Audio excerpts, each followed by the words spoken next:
శ్రీ గురుభ్యో నమ.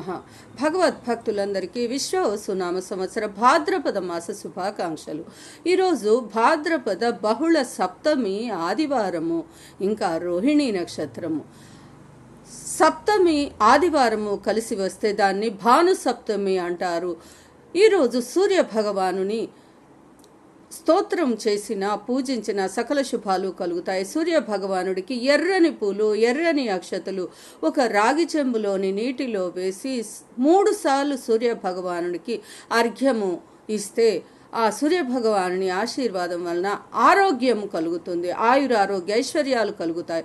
ఇక సూర్య భగవానుని ఆదిత్య హృదయంలోని స్తోత్రంతో పఠిస్తే ఆ సూర్య భగవానుడు ఎంతో ప్రీతి చెందుతాడు. ఆదిత్య హృదయాన్ని ఇప్పుడు పారాయణం చేద్దాం.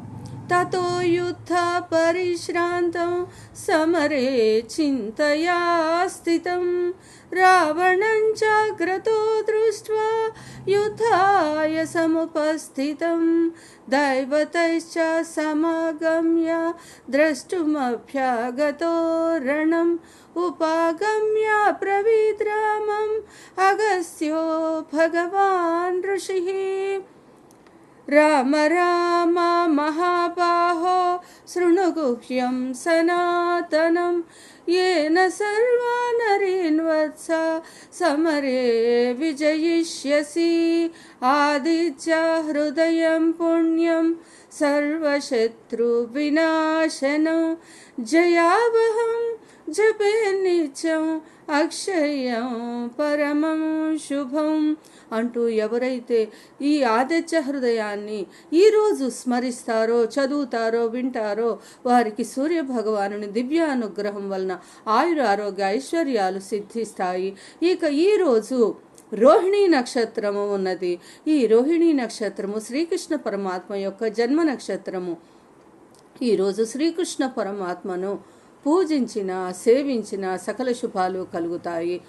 వసుదేవసుతం దేవం కంసజాణూరమర్దనం దేవకీ పరమానందం కృష్ణం వందే జగద్గురు.